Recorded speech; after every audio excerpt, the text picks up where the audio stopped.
Next chapter is chapter 2, first order equations, Picard's existence theorem.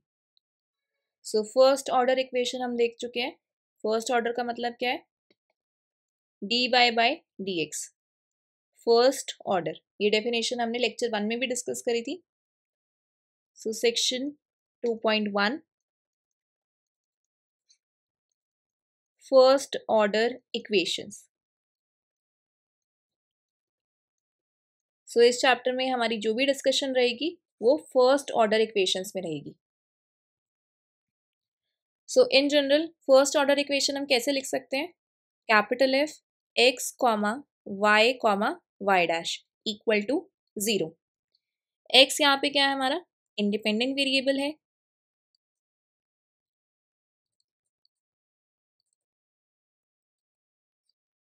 y is dependent variable and y dash क्या है? इस dependent variable का derivative. Derivative of dependent variable.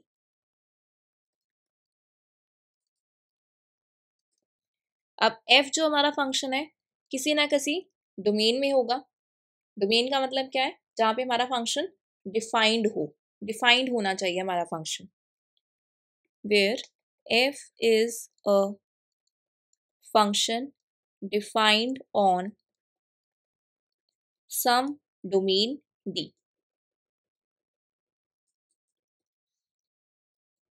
Problem क्या है? यहाँ पे हमारा टारगेट रहेगा हमें वो सभी फंक्शंस फाइंड करने हैं जो कि हमारी इस इक्वेशन को, इक्वेशन 1 कह रही हूँ मैं से, इसको सेटिस्फाई करे ऑन सम इंटरवल J. किसी ना किसी इंटरवल J पे इसको सेटिस्फाई करे. We need to find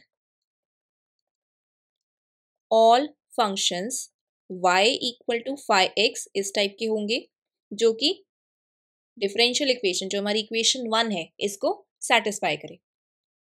which satisfy the equation on some interval J. जैसे ये हमारे टू वेरिएबल्स में बात कर रहे हैं, यानी कि जो f की डोमेन है उसको हम आर स्क्वायर कह सकते हैं. Domain of f R square. ठीक है. अब इस पूरे के पूरे आर स्क्वायर के अंदर कोई ना कोई एक ऐसी इंटरवल हो जिसको हम J कह रहे हैं जहां पे ये सारे के सारे सॉल्यूशंस क्या हो? डिफाइंड हो. सो हमें क्या करना है? इक्वेशन 1 के कॉरेस्पॉन्डिंग, फर्स्ट ऑर्डर इक्वेशन के कॉरेस्पॉन्डिंग मुझे सॉल्यूशंस फाइंड करने हैं. अब सॉल्यूशन की डेफिनेशन देखते हैं. Definition 2.1.1, a function y is equals to 5x is said to be a solution of equation 1 if for all x belongs to J. 3 condition satisfy होनी चाहिए. पहली कंडीशन क्या है? 5x belongs to C1J.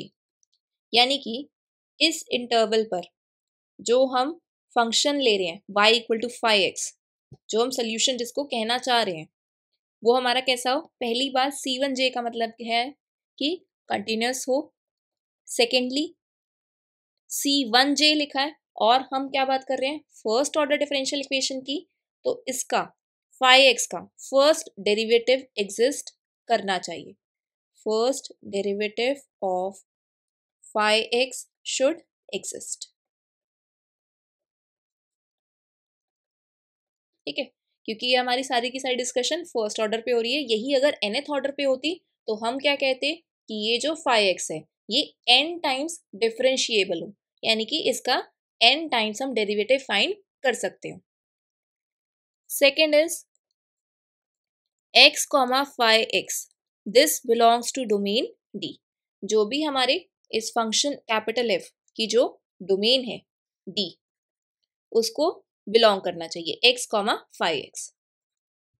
जैसे मैंने कहा था यहाँ पे अगर हम डोमेन आर स्क्वायर ले तो ये भी हमारा कैसा है? ऑर्डर्ड पेयर फॉर्म में लिख रहे हैं, टू टपल फॉर्म में लिख रहे हैं।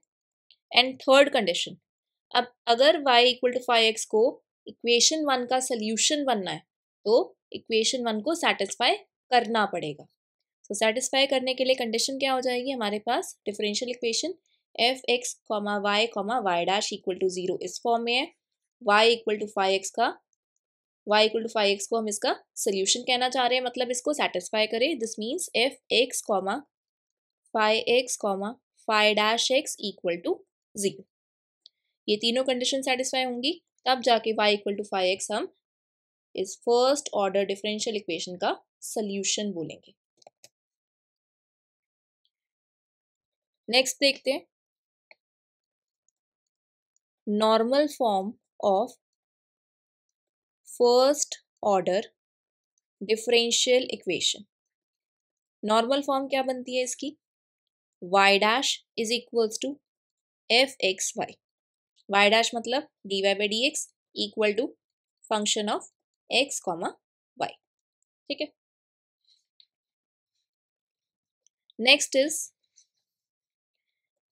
अगर मान लो एफ एक्स वाई को मैंने इस तरीके से लिखा minus M x y by N x Y.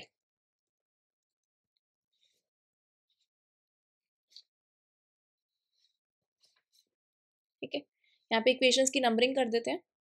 इन तीनों को कंबाइन करके मैं इक्वेशन 2 कह रही हूँ, इसको इक्वेशन 3 कह रहे हैं। Now f x Y is equals to minus M x y by N x y where n x Y is non zero. So equivalent form बनाएंगे इक्वेशन 3 की। अब इक्वेशन 3 में क्या था, y dash is equals to F x y dash किसके equal होता है, d Y by D x के। एफ एक्स वाई मैंने क्या लिया है, minus of M x y by N x Y. Cross multiply करते हैं एक बार, so minus of M x Y D x is equals to N x Y D Y. Minus of M x Y D x को अगर right side लेके जाएं तो M x Y D x plus N x Y D Y.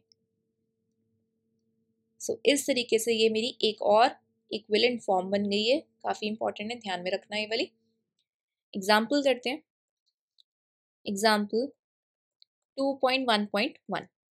एक differential equation ले रहे हैं, y dash is equals to y। ठीक है, कंपेयर करो, y dash equal to F x y होता है। सो एफ एक्स वाई यहाँ पे क्या है, this is equal to y। सबसे पहले मैंने क्या कहा था, हमने डोमेन देखनी है फंक्शन f की, डोमेन ऑफ f चेक करनी है। ध्यान से अगर देखें, ये क्या है, पॉलिनोमियल टाइप का है। So this is continuous for all values of y। इसको कहीं पे भी कोई प्रॉब्लम नहीं है, कहीं पे भी ऐसा नहीं है कि नॉट डिफाइंड बन रहा है। सो इसकी डोमेन हम क्या लिख सकते हैं, एंटायर एक्स वाई प्लेन, यानी कि आर स्क्वायर ले सकते हैं। ठीक है, अब एक ऐसा फंक्शन जो इसको सेटिस्फाई करता हो। अभी तो स्ट्रेट फॉरवर्ड बता रही, क्योंकि अभी तक मैंने आपको ये नहीं सिखाया कि सोल्यूशंस आप फाइंड कैसे करोगे। उसके थोड़ी देर में हम मेथड्स भी पढ़ेंगे, कैसे मेथड्स फॉलो करेंगे। सो अभी के लिए मैं बता देती हूँ कि 5x is equals to e raise to power x। मैंने ये एक फंक्शन लिया, इसको सेटिस्फाई करता है नहीं करता देख लेते हैं। 5 डैश एक्स कैलकुलेट करा, this is equal to e raise to power x। So 5 dash x is equals to 5x आ रहा है, यानी कि डिफरेंशियल इक्वेशन को तो सेटिस्फाई कर रहा है। कंडीशंस क्या क्या थी, 5x बिलोंग्स टू C1J, यानी कि 5x e raise to power x है, एक्सपोनेंशियल है, कंटिन्यूस है। सेकेंड थिंग, इसका फर्स्ट डेरिवेटिव एग्जिस्ट करना चाहिए clearly, 5 dash x equal to e raise to power x। First derivative exist भी करता है। Second thing, x comma 5x should belong to domain D। So x comma e raise to power x, domain D क्या है, are square, उसको belong भी कर रहा है, कहीं प्रॉब्लम नहीं आ रही।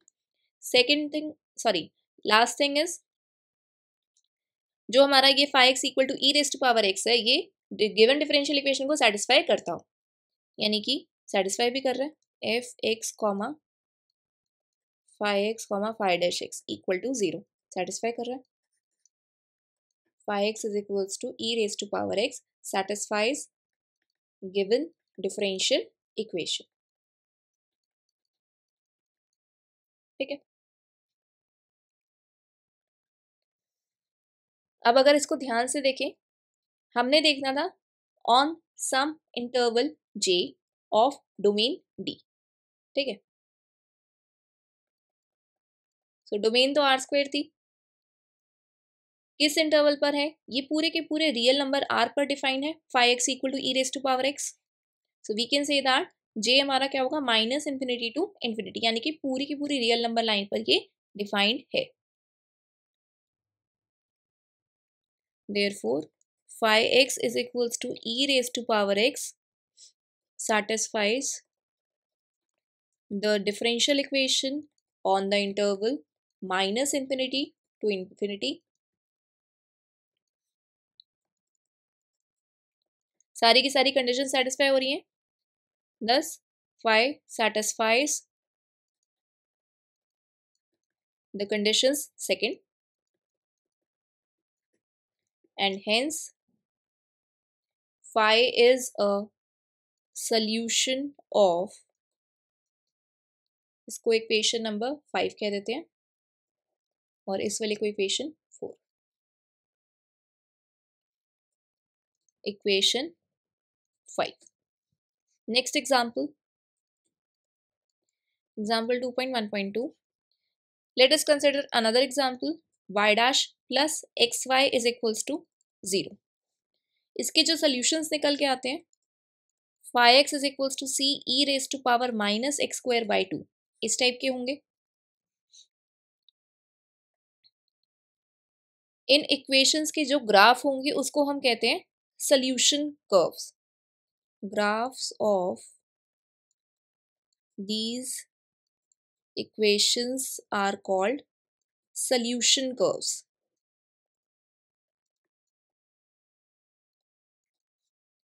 That form a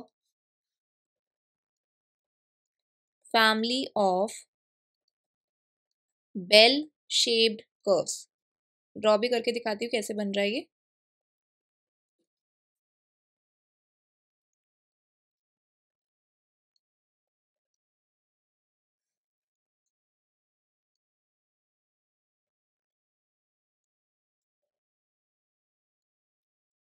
कुछ इस तरीके से बनेंगे. अब यहाँ पे क्या होगा, ये जो हर एक कर्व है ये क्या दिखा रही है, जैसे जैसे मेरा सी चेंज होता रहेगा वो हर एक कर्व बनती चली जाएगी. ठीक है, अब ये सी चेंज कैसे होगा, इसके लिए कोई ना कोई कंडीशन चाहिए. कंडीशन मान लो अगर मैंने ली y0 equal to 3. y0 equal to 3 का मतलब क्या होता है कि आपको x की जगह पर 0 पुट करना है और y की जगह पर 3 पुट करना है. तो अगर हम इस सोल्यूशन में पुट करें तो क्या हो जाएगा,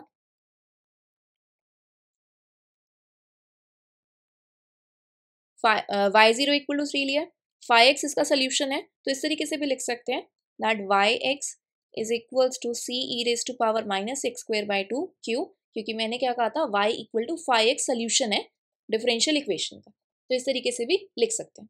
कंडीशन पुट करनी ईजी हो जाएगी. y0 इक्वल टू 3, तो y0 is equals to c e raise to power minus 0 square by 2, ये तो 1 बन जाएगा. सो c की वैल्यू क्या आ जाएगी हमारी 3. y0 की जगह 3 पुट करा, c into e raise to power 0, so c is equals to 3. Therefore phi x या फिर yx सेम ही चीज़ है, this is equal to 3 e raise to power minus x square by 2. तो इस तरीके से हमारा अगर कोई कंडीशन गिवन हो तो इस तरीके से सोल्यूशन निकल आएगा. और इसकी आप सारी की सारी कंडीशंस भी देख सकते हो, कंटिन्यूस है कोई दिक्कत नहीं है. इसका डिफरेंशिएशन करोगे वो भी निकल आएगा, फर्स्ट डेरिवेटिव निकल आएगा. Second thing, x comma phi x domain D को बिलोंग करे, this is y dash is equals to minus x y, तो डोमेन D क्या हो जाएगी यहाँ पे भी पूरा का पूरा आर स्क्वायर, इसको कहीं पे भी प्रॉब्लम नहीं है. और ये भी किस इंटरवल पर डिफाइन होंगे, सारे के सारे सोल्यूशंस हमारे पूरी की पूरी रियल नंबर लाइन आर पर डिफाइन होंगे. Also it will satisfy this differential equation, इसको इक्वेशन 6 कह देते हैं. नेक्स्ट डिस्कशन करते हैं ज्योमेट्रिकल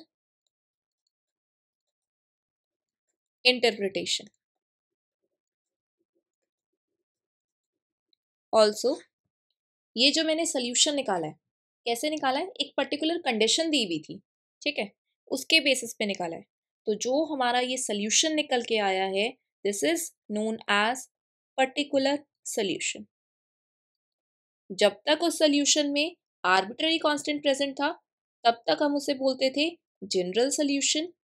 जैसे ही हमने कोई कंडीशन ली, कुछ ना कुछ सी की वैल्यू आ गई, आर्बिट्ररी कांस्टेंट की वैल्यू आ गई, then this solution is known as particular solution. Next is geometrical interpretation देखते हैं। The first order equation in normal form was y dash is equals to F x Y, इस form में थी। Now if F x Y is defined in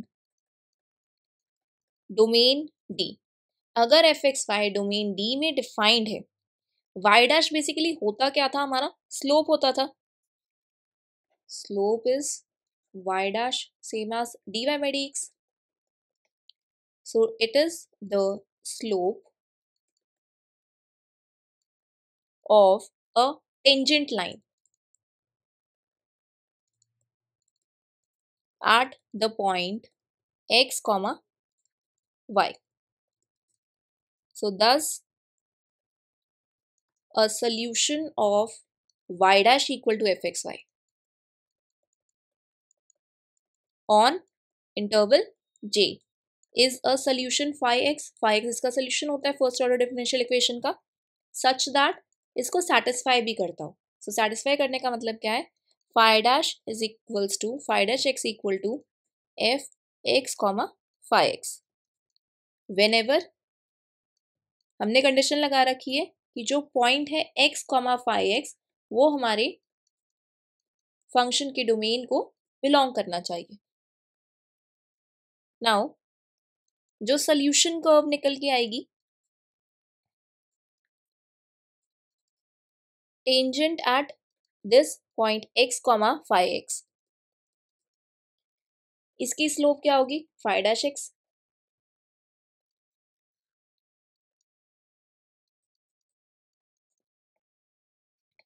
so geometrically problem क्या होती है, हमें find क्या करना है, geometrically the problem is to find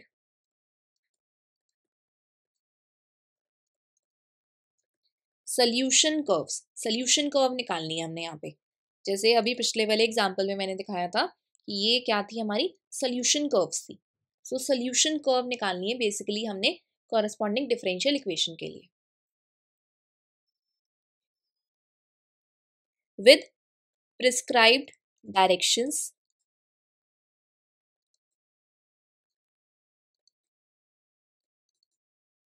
as tangents. So hence y dash equal to F x y क्या रिप्रेजेंट करता है, this defines a direction field. Basically ये बता रहा है कि हमारा सोल्यूशन किस डायरेक्शन में जा रहा है, which can be represented graphically by drawing at x comma y a short line segment with slope fxy। So graphically draw करके दिखाती हूँ।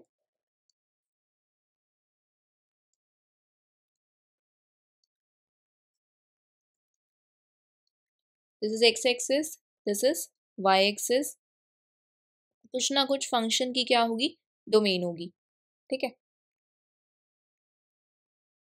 तो अगर मान लो ये फंक्शन की डोमेन है, ठीक है। अब यहाँ से जो सोल्यूशन कर्व है y equal to F x कुछ इस तरीके से है, इस पे जो कुछ टेंजेंट बनेगा कुछ इस तरीके से, कहाँ कट कर रहा है, F x comma phi X पे। This is point X. So क्या बोला है फिर से बताती हूँ, F x Y domain D पर डिफाइंड है, then it is the slope of a tangent line at the point X comma Y. अब वाई यहाँ पे कौन है, Y is our solution. Thus, a solution of this first differential equation on interval j is a solution phi x such that given differential equation को satisfy करे whenever जो हमारा point है x, phi x वो domain d को क्या करता हो, बिलोंग करता हो। ठीक है, solution curve tangent at x, phi x के पास स्लोप क्या होगी, phi dash x। So geometrically problem है, हमें सोल्यूशन कर्व फाइंड करनी है with prescribed directions as tangents. तो y dash equal to fxy defines a direction field which can be represented graphically by drawing at x, y a short line segment। short line segment बनाए with slope fx, y इस तरीके से। ठीक है, exam point से इतना important नहीं है बट कंसेप्ट समझने के लिए मैंने बता दिया। नेक्स्ट अब हमारी क्या चीजें रहेंगी, अब डिफरेंशियल इक्वेशन तो है, अब ऐसा तो हो नहीं सकता कि आप हिट एंड ट्रायल से बार बार देखते रहो कि कौन से फंक्शन है जो उस डिफरेंशियल इक्वेशन को सेटिस्फाई करते हो। तो उसके लिए मुझे क्या आना चाहिए, सोल्यूशन फाइंड करना आना चाहिए डिफरेंशियल इक्वेशन का। So methods to solve first order differential equation. So section 2.2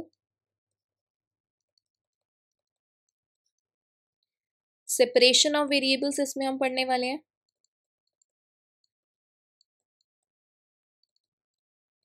और हम पढ़ेंगे होमोजीनियस फंक्शंस।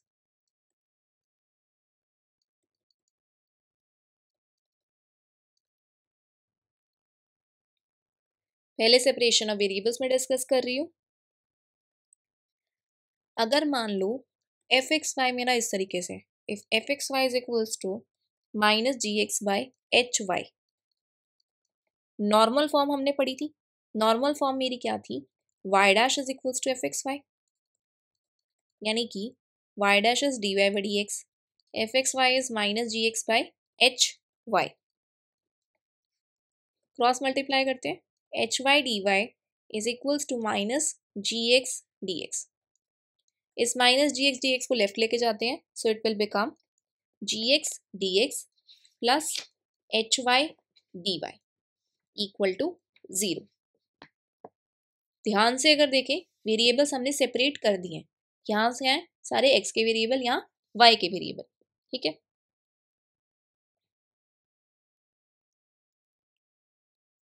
इसके बाद सिंपली हम इसको इंटीग्रेट करके आंसर निकालेंगे। सो एग्जाम्पल देखते हैं, example 2.2.1। So y dash is equals to minus x by y, साथ में कंडीशन भी दी हुई है, so y zero equal to 1। ध्यान रखना, जब भी मुझे एक कंडीशन दी हुई है किसी एक पॉइंट पर दी हुई है, then it is known as initial value problem. Initial value problem में क्या क्या प्रेजेंट रहेगा, एक तो मेरी डिफरेंशियल इक्वेशन होगी, दूसरा साथ में कंडीशन गिवन होगी। तो इससे पता चल जाएगा this is initial value problem. अब इसको सेपरेट करना है, so D Y by D x is equals to minus x by Y. So minus x dx is equals to y dy. This will become x dx plus y dy equal to 0. Now integrating both sides.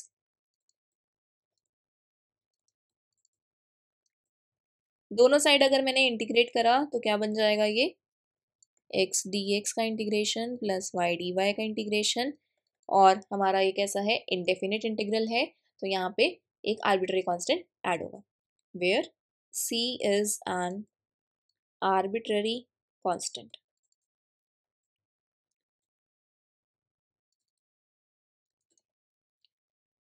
So integration करते हैं, X square by 2 plus Y square by 2 is equals to C. So X square plus Y square by 2 equal to C. इसको थोड़ा simplify करते हैं, X square plus Y square is equals to 2c। 2c को हम another constant c1 नाम दे सकते हैं, where c1 is equals to 2c। अब मुझे सोल्यूशन किस फॉर्म में निकालना होता है, y equal to 5x form में। सो y लेफ्ट रहना चाहिए, बाकी सारी चीजें राइट लेके जानी है। So y square is equal to c1 minus x square, square हटेगा राइट साइड में, y is equal to plus minus square root आ जाएगा, ठीक है। So this solution is defined if mod x is less than equal to root c1 for all values of x। इसकी भी मैं discussion करती हूँ अभी, थोड़ी देर में करूंगी कि ये सोल्यूशन इस तरीके से क्यों डिफाइंड है। नाउ ये जो हमारा रिलेशन है x square plus Y square equal to c1, this, इसको हम कहते हैं integral of the differential equation. जो हमारी डिफरेंशियल इक्वेशन थी उसका इंटीग्रल है, मतलब उसका क्या है, सोल्यूशन एक तरीके से, अदर नेम इज सोल्यूशन। अब मुझे देखना है यहाँ पे दो सोल्यूशन आ रहे हैं, y is equals to square root of c1 minus x square and y is equals to minus c1 minus x square. अब ये डिसाइड करना है इन दोनों में से कौन सा वाला सोल्यूशन मैंने लेना है। अब वो सोल्यूशन लेना है जो कि हमारा इस पर डिफाइंड हो, mod x less than equal to square root of c1। तो कौन सा वाला डिफाइंड होगा, पॉजिटिव वाला।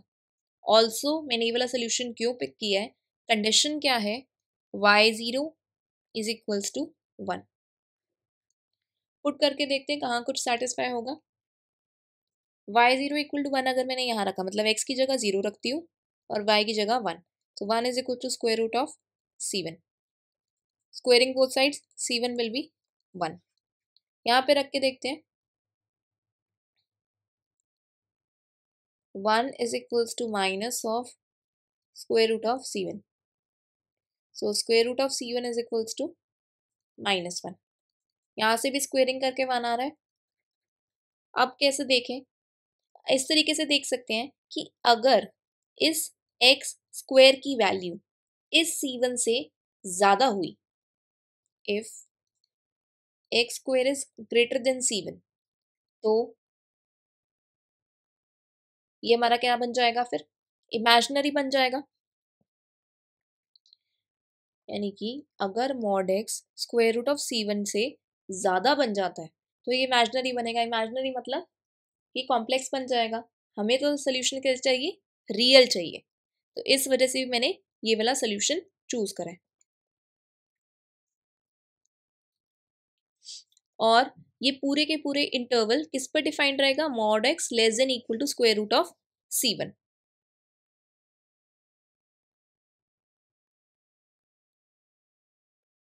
ठीक है, अब ये चीज हो गई। अब एक काम और करते हैं, मैंने दोनों केसेस में देख लिया c1 की वैल्यू 1 ही आ रही है, इस सोल्यूशन में पुट करते हैं तो y is equals to square root of 1 minus x square. यहाँ से बन रहा है y is equals to minus of square root of 1 minus x square. अब क्या करो, कंडीशन दी हुई है y0 इज इक्वल्स टू 1। किसके लिए दी हुई कंडीशन, yx जो भी सोल्यूशन आएगा उसके लिए हमें एक कंडीशन दे रखी है। अब अगर इसमें मैं ये कंडीशन पुट करूं और सेटिस्फाई करे, दिस मीन्स मेरा वो सोल्यूशन है। दोनों में करके देख लेते हैं, जहां सेटिस्फाई होगा वो हमारा सोल्यूशन बन जाएगा। तो x की जगह 0 पुट करो और y की जगह 1। So 1 is equal to square root of 1 minus 0, square root of 1 is 1 only, 1 equal to 1 satisfy कर रहा है, यानी कि ये सोल्यूशन है। इसमें भी चेक कर लेते हैं, तो ये बनेगा मेरा 1 is equal to minus of square root of 1। ये यहाँ पे दिक्कत दे रहा है, क्योंकि यहाँ पे ये मत करना कि आप स्क्वेयरिंग बोथ साइड्स कर दो। Square root of 1 is 1 only, so 1 is equal to -1। This is absurd, not possible. तो इस वजह से ये सोल्यूशन मेरा नहीं बन रहा है। और दूसरी बात ऐसे भी देख सकते हो, इस डिफरेंशियल इक्वेशन का ऑर्डर कितना है। हम वर्क कर रहे हैं किसमें, फर्स्ट ऑर्डर में।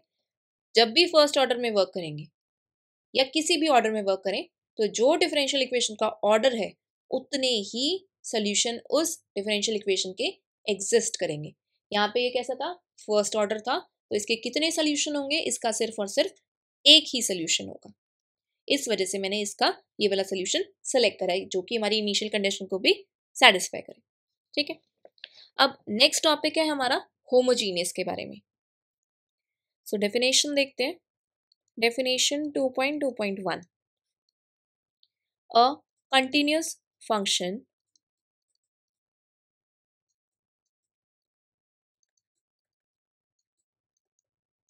fxy is said to be homogeneous। ध्यान देना, कंटिन्यूअस फंक्शन है, फंक्शन की होमोजीनिटी के बारे में बात की जा रही है। Is said to be homogeneous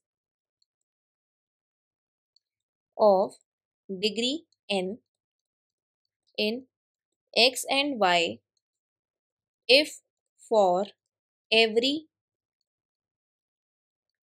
real number lambda f lambda x comma lambda y। क्या करेंगे, जो भी हमारे पास फंक्शन है उसके अंदर x की जगह पर lambda x पुट करेंगे, y की जगह पर lambda y पुट करेंगे, and if this is equal to lambda raise to power n f x comma y, तो वो फंक्शन मेरा होमोजीनियस होगा डिग्री n का। जैसे एग्जाम्पल देखते हैं, f x Y is equals to x square plus 2xy plus y square. क्या करना है, x की जगह लैम्डा x पुट करना है, y की जगह पर lambda y। So lambda x का स्क्वायर प्लस 2 इंटू एक्स की जगह लैम्डा x, y की जगह lambda y plus Y square, तो लैम्डा y का square. So this is equal to lambda square X square plus 2 lambda square X Y plus lambda square Y square. Lambda square मैंने common ले लिया, so X square plus 2xy plus Y square.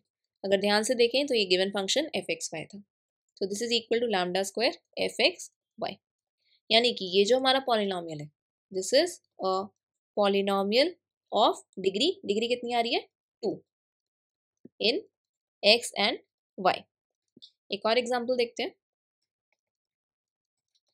F x Y is equals to x e raise to power y by x minus Y.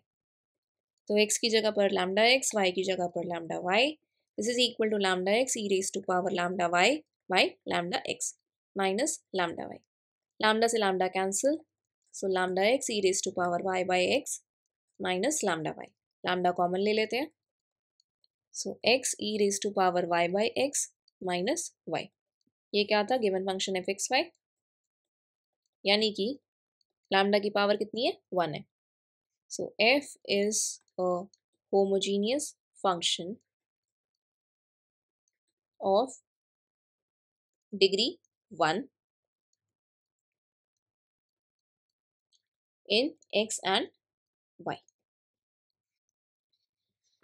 Next theorem देखते हैं, theorem 2.2.1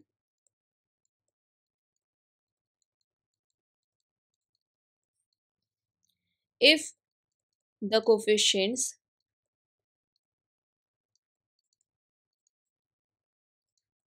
m and n are homogeneous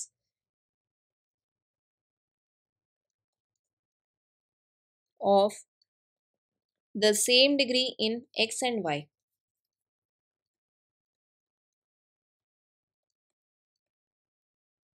then the equation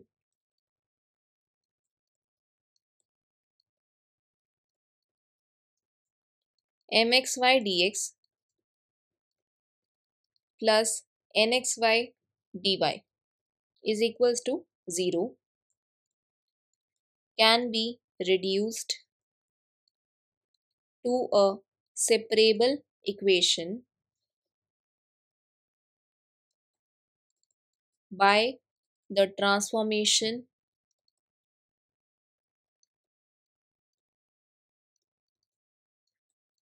v is equals to y by x। इसको equation 1 कह देते हैं। क्या given है कि जो m और n है, इस इक्वेशन के जो कोफिशिएंट्स हैं they are homogeneous of same degree in x and y। तो इस इक्वेशन को हम एक सेपरेबल इक्वेशन में क्या कर सकते हैं, रिड्यूस कर सकते हैं by using the transformation v equal to y by x। So proof देखते हैं, m और n कैसे है, since m and n are homogeneous functions of same degree, degree मान लेते हैं कि से के। So we have by definition of homogeneous functions m x comma y. ठीक है, मैं क्या करती हूँ यहाँ से v equal to y by x है ना, तो y को मैं वी एक्स की इक्वल ले लेती हूँ। So M x comma we x. So by definition ये क्या बन जाएगा, जैसे वहाँ पे क्या था, m lambda x comma lambda y is equals to lambda raise to power n m x comma y था, इस तरीके से था। यहाँ पे क्या हो चुका है, m x comma we x इस तरीके से हो चुका है। कॉमन पार्ट यहाँ पे दोनों के पास क्या है, x है, तो यहाँ पे बाहर आएगा x की पावर k, क्योंकि मैंने डिग्री k ली है। अंदर बचेगा क्या, एम वन कॉमा वी। जैसे यहाँ पे लैम्डा की पावर n कॉमन लेते थे और बचता क्या था अंदर, m x comma y. Similarly यहाँ पे x raise to power k m one comma v. Similarly n x comma y is equals to N x comma we x x raise to power k n one comma v. Now m x y by N x y find करते हैं। अभी starting में मैंने बताया था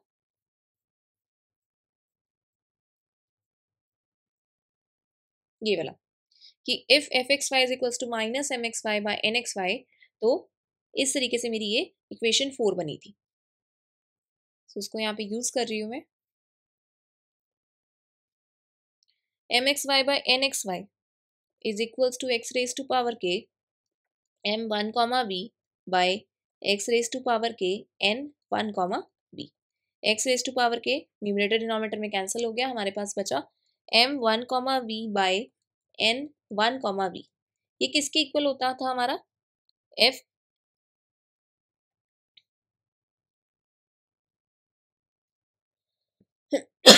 sorry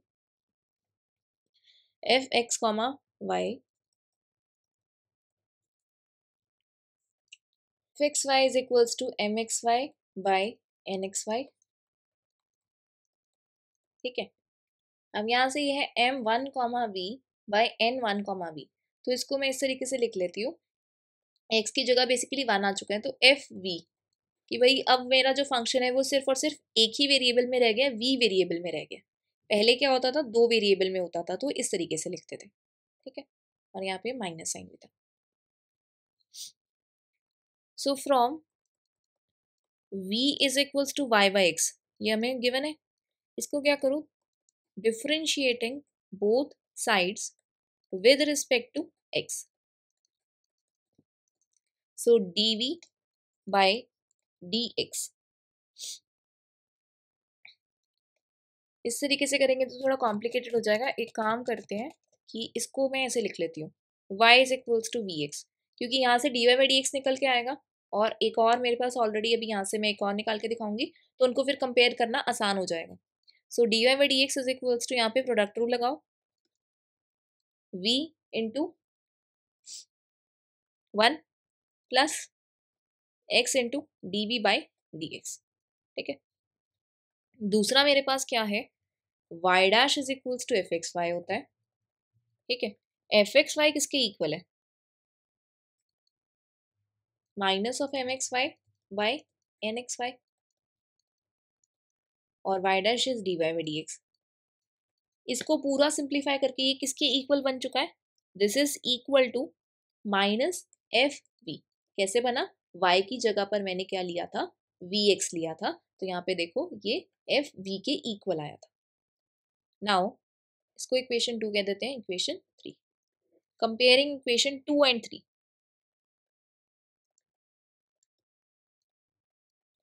left side दोनों की d Y by D x है, तो v plus x d v by D x is equals to minus f we.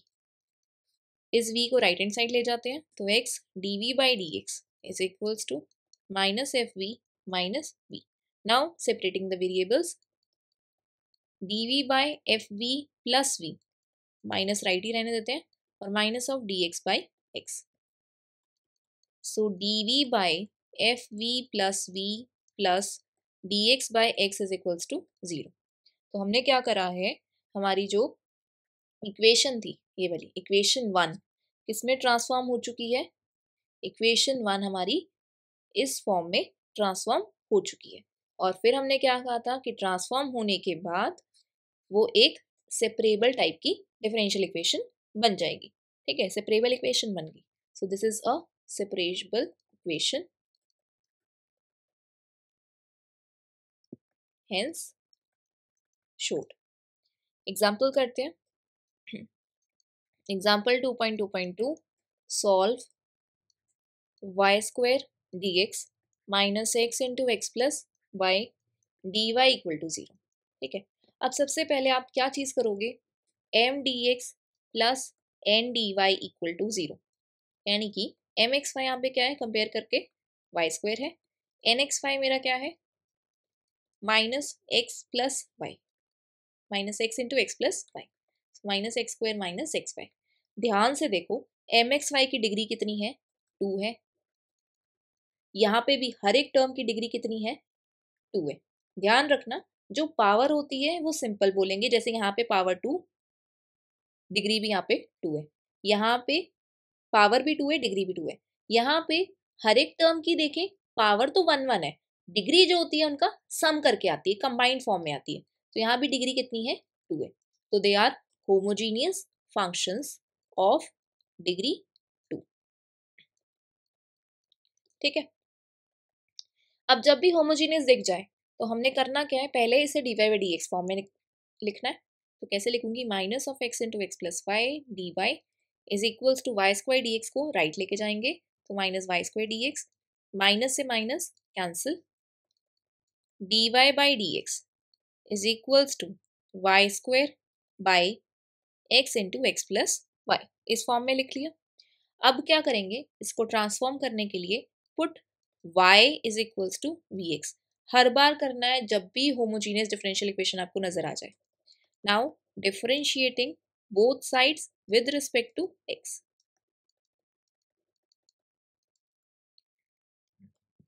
dy by dx is equals to v plus x dv by dx। सो इस equation 1 की left side में हम ये put कर देते हैं। Equation 1 becomes v plus x dv by dx is equals to y square, y square will be b square x square by x into x plus y, x plus vx। ठीक है,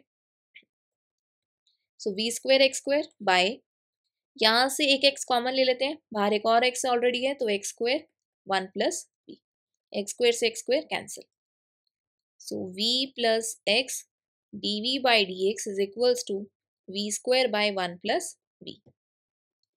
So x dv by dx is equals to v square by 1 plus v minus v।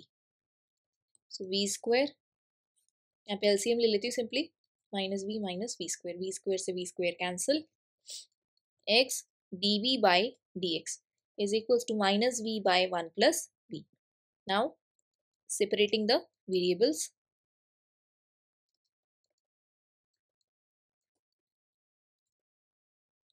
so variable separate करें तो 1 plus v by v d v is equals to minus d x by x. Integrating both the sides, so integration इसको separate भी कर लेते हैं, 1 by v d v plus integration d v is equals to minus d x by x plus, अभी के लिए arbitrary constant सी लिखते हैं, ये बनेगा log b plus v is equals to minus of log x. अब ये लॉग वाली टर्म में आ रहा है तो हम आर्बिट्रेरी कांस्टेंट को कुछ भी ले सकते हैं, तो लॉग सी टर्म्स में ले लिया, तो v plus log b is equals to, now log a minus log b, log a minus log b हमारा बनता था लॉग ए बाई बी, तो यहाँ पे क्या बन जाएगा log c by x. So v is equals to log c by x, log v को राइट लेके जाते हैं तो minus of log v, again यहाँ पे भी लगाएंगे तो ये बनेगा log c by v x. ठीक है, so v is equals to log c by v x. ठीक है, अब अगर लॉग को लेफ्ट लेके जाते हैं तो वो बनता है एक्सपोनेंशियल, तो e raise to power v is equals to c by v x. So v x e raise to power v is equals to c, vx is equals to c e raised to power minus v। Now substitute v is equals to y by x, तो क्या बन जाएगा y by x into x is equal to c e raise to power minus y by x. X से x cancel, so y is equal to c e raise to power minus y by x. ठीक है, so ये हमारा solution बन गया where c is an arbitrary constant. ठीक है, अब यहाँ पे मैंने क्या करा था, v is equals to y by x लिया था. अगर हम ध्यान से कोफिशिएंट्स को ऑब्जर्व करें तो ऐसा भी हो सकता है कि कभी कभी v equal to x by y substitution लेनी पड़े. ठीक है, वो प्रैक्टिस से आएगा. अब प्रैक्टिस क्वेश्चंस मैं ऐप में अपलोड कर दूंगी, यहाँ तक ढंग से देख लेना. उसके बाद next section 2.3 exact differential equation and section 2.4 2.5 next class में कंटिन्यू करेंगे.